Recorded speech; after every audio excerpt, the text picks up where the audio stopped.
Marcus Bennett woke up to the cold March sun filtering through the gaps in the window curtain, and, for the first time in years, felt the weight of every choice he had made. His first thought was the oppressive heaviness in his chest.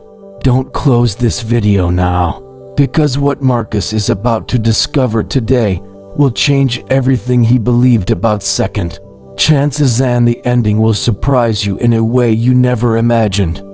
The reflection in the mirror showed a man he barely recognized, 42 years old, his shoulders hunched as if carrying an invisible anchor, tired eyes, and an expression that carried not only the weariness of a day, but of 2 decades of life on autopilot. He ran his hand over his face, feeling the wrinkles that told stories of sleepless nights, postponed decisions, and dreams buried in a tomb of convenience. Each line seemed to silently scream, "You gave up too soon." Marcus swallowed hard and took a deep breath. He was a data analyst at a logistics company.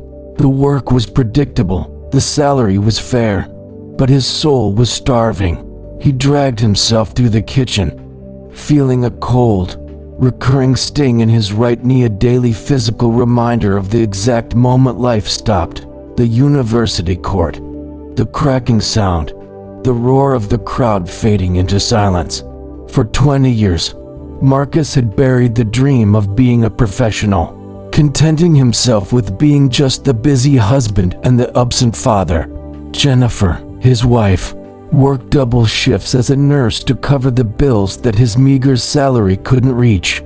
He saw Daniel, his 15-year-old son, and Sophie, his 12-year-old daughter, only in flashes. Routine had become an invisible cell, and Marcus, a prisoner of himself. That March morning, as he headed to the garage to face another day of spreadsheets, something caught his attention. Daniel was at the gate, holding a basketball with trembling hands. The gleam in his son's eyes was a spark Marcus thought he had lost forever. "Dad, can you teach me how to play?" The question was simple, but it carried the weight of a silent hope. Marcus almost made up his usual excuse, but he looked at Daniel, saw the shining eyes, saw his son testing whether his father still existed, and felt something awaken in his chest. "Sure, son. Let's go now." On the cold neighborhood court, Marcus held the ball. The smell of the old rubber brought back memories of sweat, of passion, of what he had lost. Each shot he attempted was a reminder that his body still remembered, even if his mind had given up. When the perfect basket happened, the silence was broken by Daniel's shout. Marcus realized he still existed. While they were packing up, a tall, fast boy approached. His name was Jamal. His eyes carried determination, and his posture betrayed an urgent need to win. "Sir, I saw you play. My league team needs a coach. Can we practice with you?" Marcus looked at Daniel, at the admiration on his son's face. "Saturday morning at 8. I'll be there." Marcus Bennett's life had just begun. The first practice was chaos. Marcus wasn't prepared for the mountain of egos, the lack of discipline, and the disinterest. The boys were disorganized, arguing, ignoring instructions. Andre, the tallest one, crossed his arms and shook his head at every word Marcus said. Marcus took a deep breath, and he gave the first lesson. "Do you want to play or do you want to win? Anyone can play. Winning requires trusting each other and putting your egos aside." Andre remained silent, but didn't move. Marcus knew the team depended on breaking down Andre's wall. He called the boy over. "Why the anger, Andre?" Andre returned a hard look. "This isn't going to get me anywhere. It's not real." Marcus didn't yell. He showed the scar on his knee. "This is real. The pain of giving up is real. You think this anger makes you strong, but it makes you predictable, Andre. Your anger isn't your strength, it's your weight. You're going to spend your life sabotaging yourself because you're afraid to really try and fail. I know this because I lived it for 20 years. Marcus forced him to do the same dribble repeatedly for 20 minutes.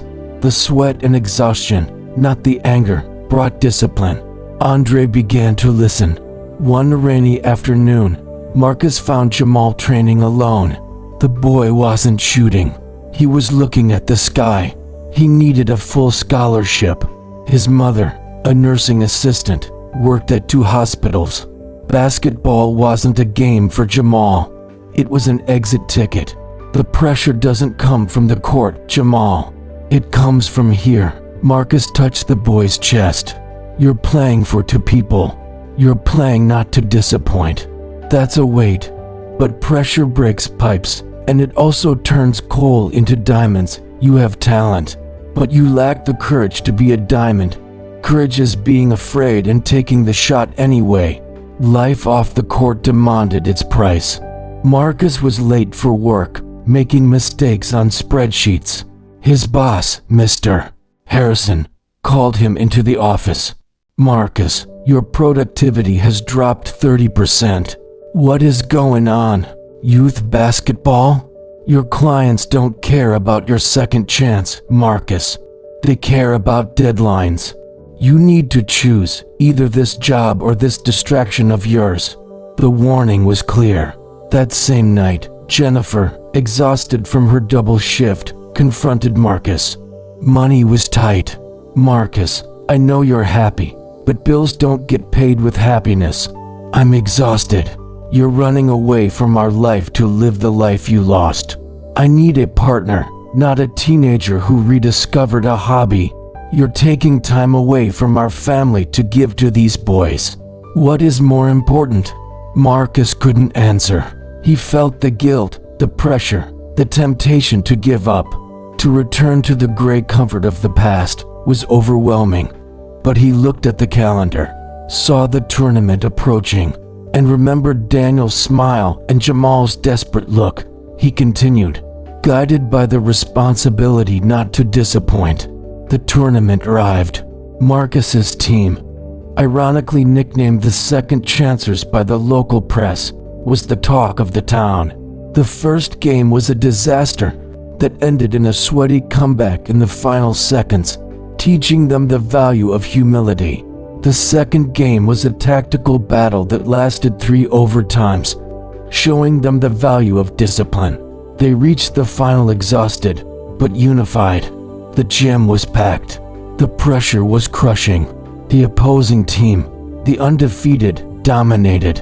In less than a quarter, the Second Chancers were down by 17 points. Despair was stamped on the boys' faces. Marcus called a timeout. Look at the scoreboard. They are technically better, it's true. But winning isn't about being the best. Winning is refusing to fall when everything, and everyone, says you should. They expect you to fail.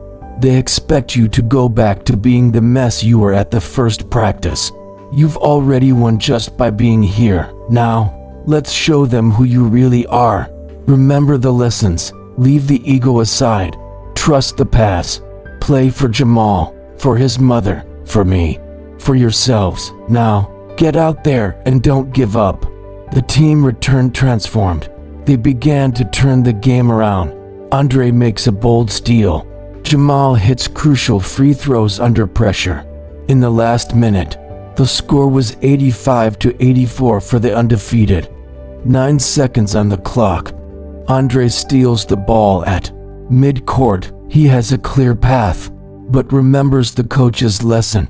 Trust the pass. Andre passes to Jamal, who dribbles past a defender and sees Kevin, who was never the star, but was open at the three-point line. Jamal fires the pass to Kevin. The ball leaves Kevin's hands in slow motion, silence falling over the crowd. The court light focused only on the ball. It goes in clean. Perfect. Final score, 87-85. An explosion of screams. The team runs to Marcus, knocking him into a pile of laughter and tears. Jennifer enters the court with Daniel and Sophie, all embracing. Marcus realizes the true victory wasn't in the trophy, nor the money, but in the transformation that had happened inside him and his boys. Months later, Marcus opened the Second Chance Academy. Young people from all over the city trained with him. The inauguration was his greatest achievement. He had made it. As he locked the academy door, he heard a noise behind him. Jamal appeared. He was holding an envelope. "Coach, you need to see this." It was a letter from a university, offering a full basketball scholarship for Jamal. Marcus felt his eyes water, hugged the boy, and Jamal said sincerely, "Thank you for not giving up on us, and on yourself." Marcus smiled, looked at the empty court. He picked up the ball, shot it. It went in clean, silent, perfect. In that instant, Marcus Bennett finally understood. Life was never about how many times you fall, but about choosing to get up. Always. No matter how many years have passed, or how many chances you believe you missed, life always gives one last shot, and it's up to each of us to decide if we will take it. If Marcus's story inspired you, don't forget to like, share, and subscribe so you don't miss other incredible stories like this one. Each story here shows that it's never too late to start over, and the next one might change your life too.